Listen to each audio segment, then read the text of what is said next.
être brève et mettre en valeur 3 points qui ont tricoté, puisque c'est le terme à la mode, tricoté notre journée. Le premier, il a été posé dès ce matin. Il est sans doute apparu bien souvent dans les conversations. C'est souligner, mettre en valeur le fait combien nous sommes travaillés par le fait même d'accompagner. Que nous sommes mis au travail de ce que nous sommes à travers cette posture d'accompagnement. Comme il a été dit ce matin, nous sommes nous-mêmes transformés, en tout cas mis au travail. La transformation, elle arrive par surcroît. En tout cas, nous sommes mis au travail par le questionnement qui est engagé dès lors que nous sommes engagés à accompagner.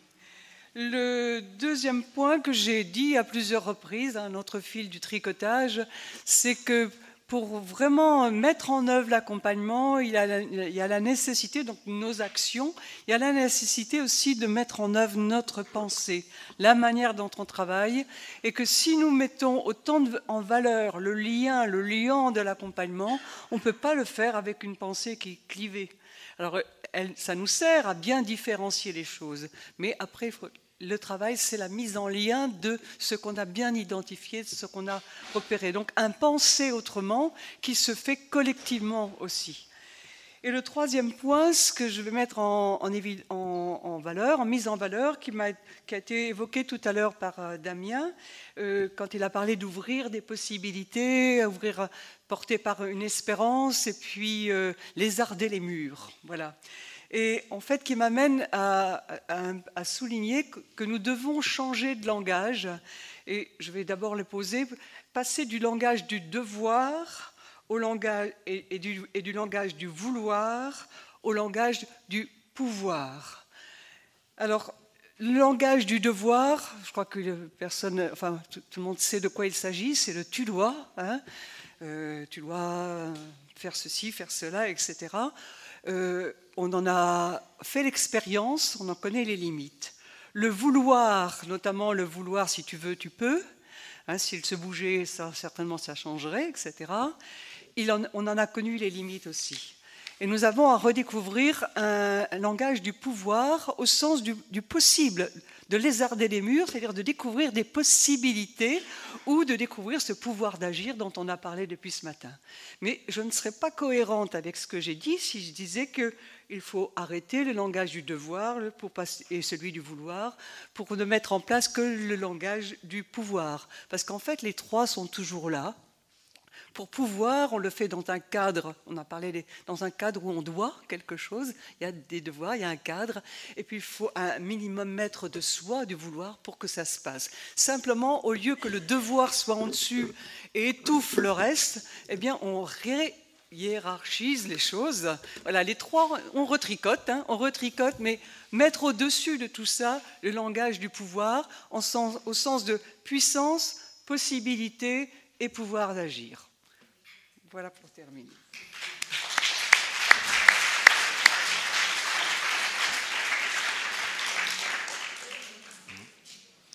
Qu'est-ce qu'un président de délégation peut rajouter ?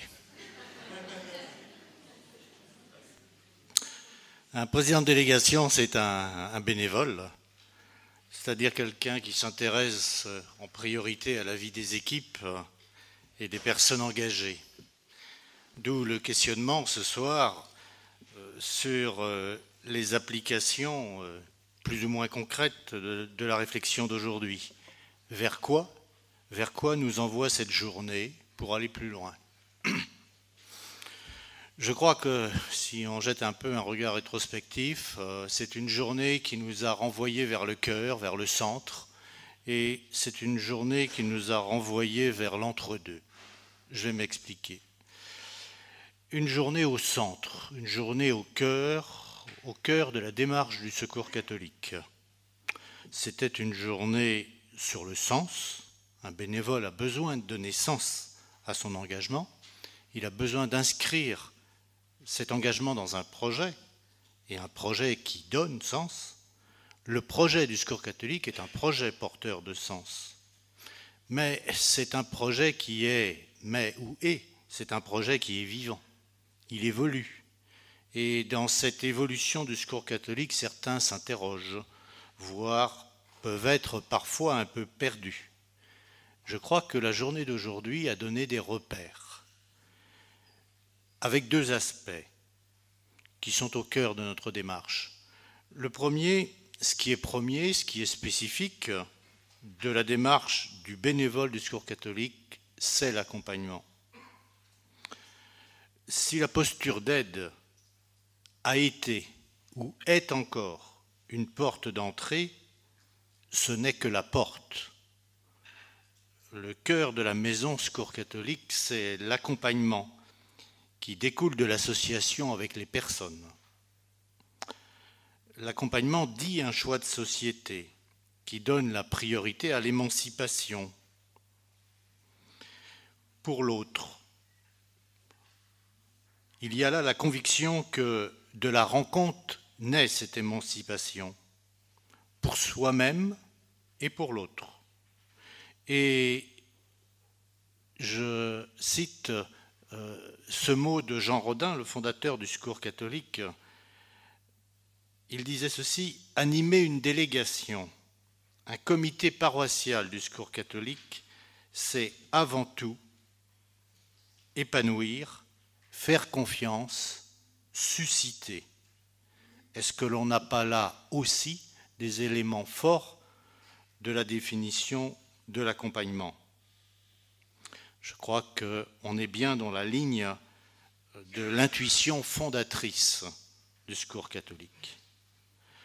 Donc on s'est recentré sur l'accompagnement. Et je crois que, deuxièmement, on s'est recentré aussi, le mot n'a guère été employé aujourd'hui, sur la charité. Et ce qui est en cause dans l'accompagnement, c'est aussi la restauration de la charité comme attitude. Alors c'est vrai qu'il y a d'autres mots qui ont meilleure presse. On parle d'humanité, on parle de solidarité, on parle de fraternité, des mots magnifiques, des mots qui définissent la démarche du bénévole du secours catholique. Mais pour un bénévole du secours catholique, le mot qui doit faire le plus sens, c'est le mot charité. Jean Rodin, encore lui, voilà ce qu'il disait. Mais on peut dire le présent, puisque ça nous est toujours très actuel. J'ai horreur de cette expression « faire la charité ». La charité n'est pas un objet à fabriquer ou à distribuer, c'est une vie. Alors dites « vivre la charité ». On est bien loin là de la condescendance dont on affuble, pour le repousser souvent, le beau mot de charité. La charité libère, émancipe et l'un et l'autre, l'accompagnant comme l'accompagné. Et je continue toujours avec Jean Rodin, parce qu'il faut retourner aux sources. La charité d'aujourd'hui prépare la justice sociale de demain. Mais demain, la charité subsistera pour préparer après-demain. Tout bénévole, quel que soit son cheminement personnel, est invité à redécouvrir toutes les dimensions de la charité. Et l'accompagnement, dont on a beaucoup parlé aujourd'hui, a tout à gagner à cette redécouverte. Accompagnement, charité, voilà deux repères pour le sens de notre action, deux chemins sur lesquels s'aventurer. Et puis tout à l'heure, je disais que si cette journée avait été au cœur, au centre, ça avait été aussi une journée de l'entre-deux. Et là, je m'explique, parce que c'est plus une journée de la dynamique de l'entre-deux. Pas l'entre-deux au sens où on est assis entre deux chaises, ne sachant quelle position choisir. Mais on est là, on l'a vu à plusieurs reprises dans la journée, on se situe entre deux pôles, entre lesquels les allers et retours sont indispensables pour un accompagnement de qualité. Et je crois que j'en ai repéré 3 binômes de pôles entre lesquels on peut faire ces allers et retours. Le premier, c'est recherche et pratique. Vous m'excuserez, mais je vais encore citer Jean Rodin. Et cette citation-là n'est pas connue. Et je crois qu'elle est tout à fait opportune dans les bâtiments qu'on occupe aujourd'hui. La charité véritable doit rester sans cesse aux aguets pour être non seulement présente, mais en avant. La charité d'aujourd'hui préfigure la justice sociale de demain, il reprend sa citation de tout à l'heure, à condition de chercher sans cesse. Nous sommes ici à l'université, nous sommes bien dans le lieu de la recherche. Je disais tout à l'heure que certains peuvent être un petit peu perturbés par l'évolution du discours catholique. Ça sera peut-être la dernière citation de Jean Rodin. Voilà ce qu'il disait. On me dira qu'à l'origine, le Secours catholique n'a pas réalisé tout cela que l'on fait aujourd'hui, par exemple. Je conviens qu'il a commencé par une phase épicière et distribuante, et je n'en rougis pas. Et je continue. C'est d'ailleurs une loi pour toute entreprise. On commence par l'artisanat, on passe au stade industriel, on éprouve alors davantage le besoin d'un bureau d'études et de recherche. Nous étions aujourd'hui ce bureau d'études et de recherche. Nous avons manié des idées, des concepts, mais jamais déconnectés des réalités. Nos groupes conviviaux, nos accueils cafés, nos tournées de rue, nos boutiques, nos commissions d'aide, notre compagnonnage avec les migrants, nos accueils de détenus, nos séjours famille, vacances, nos voyages de l'espérance étaient très présents à notre esprit. Si nous avons eu l'apport d'un savoir universitaire, nous l'avons confronté à une autre forme de savoir, le savoir de vie, le savoir d'action, le savoir d'expérience.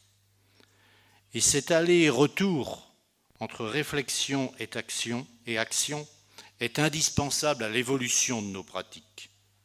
Cette journée, elle en appelle d'autres pour construire une culture commune, pour une nouvelle pratique renouvelée de la fraternité.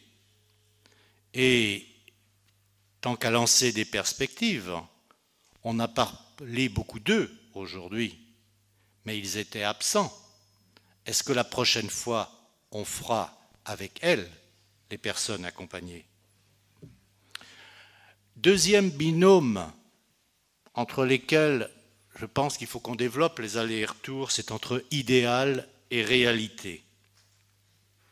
Je ne sais pas quelle est notre pensée en cette fin de journée où on a approché, avec la description d'Anne-Stéphanie ce matin, l'idéal d'une posture d'accompagnement. Ça peut être l'enthousiasme pour faire arriver le possible, ou peut-être un peu de découragement par rapport à ce qui apparaît comme difficile à atteindre. Puis il y a un sentiment entre les deux. Soyons réalistes. Si l'idéal de l'accompagnement n'est vécu parfaitement nulle part, il est très souvent en marche dans les équipes. Alors continuons, avançons. Dans ce contexte, l'institution Secours catholique, et on l'a dit à plusieurs fois dans la journée, elle est interpellée. L'accompagnement émancipateur demandé aux bénévoles est un positionnement délicat, jamais défini à l'avance. Quand il est confronté aux difficultés sociales et quelquefois critiques par rapport à sa propre pratique, le bénévole peut être en souffrance et souvent peut être en souffrance. Et il est de la responsabilité du Secours catholique d'accompagner le bénévole. L'accompagner, ce sera donc un défi. Le bénévole doit assurer, on l'a dit tout à l'heure, un engagement libre, ou doit être libre dans son engagement. Mais par contre, l'institution doit lui assurer la garantie de cette liberté d'engagement. D'où la place, et on l'a dit à plusieurs reprises également, importante pour la formation, pour la vie d'équipe, pour l'analyse de pratique et pour la relecture. Troisième binôme de pôles entre lesquels je propose des allers-retours, c'est entre bénévoles et professionnels. On en parlait tout à l'heure. À aucun moment de cette journée, il n'a été question d'opposer l'accompagnement des uns et des autres, ou de définir les postures en termes de concurrence. La complémentarité des accompagnements entre bénévoles et professionnels, elle est évidente et nécessaire.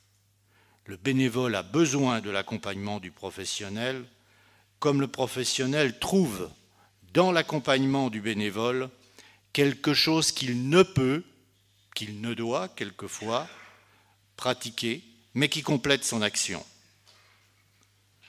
L'enjeu est là, de mieux se comprendre les uns les autres, d'aller les uns vers les autres pour, dans le respect de la spécificité des postures réciproques, s'allier pour l'accompagnement des personnes en précarité. On était au cœur, accompagnement, charité. Je crois qu'on était dans la dynamique des entre-deux, entre la recherche et la pratique, entre l'idéal et la réalité, entre le bénévolat et le professionnalisme. Voilà, nous avons voulu une journée comme celle-ci, comme un temps d'invitation à entrer dans une dynamique, cette dynamique des allers-retours que je proposais, pour nourrir la qualité de notre accompagnement.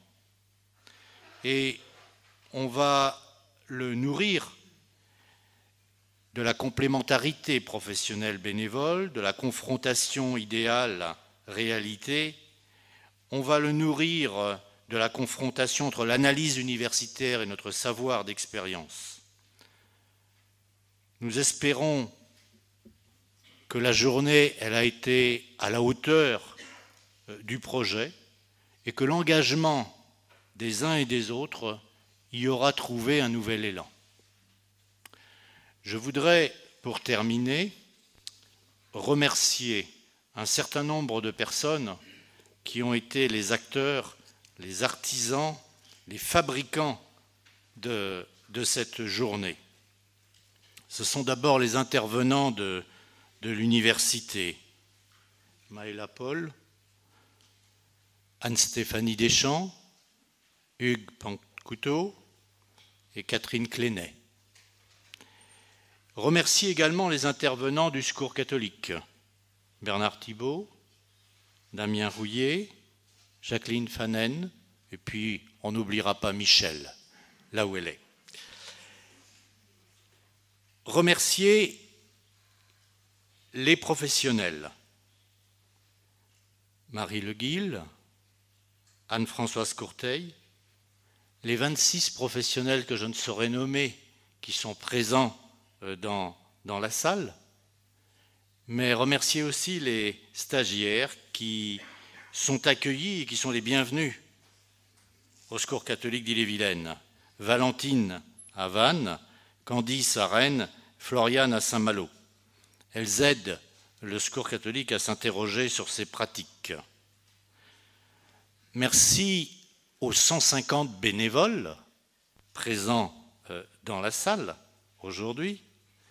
Merci à tous, ceux que j'aurais oubliés, les étudiants, mais aussi nos partenaires, la ville de Rennes, ATD Carmonde, la Banque alimentaire, le médiateur, le CCFD et sans doute d'autres que j'oublie de nommer, ils voudront bien m'en excuser. Merci d'avoir bien voulu prendre de votre temps pour réfléchir au sens de notre action commune. Bonsoir.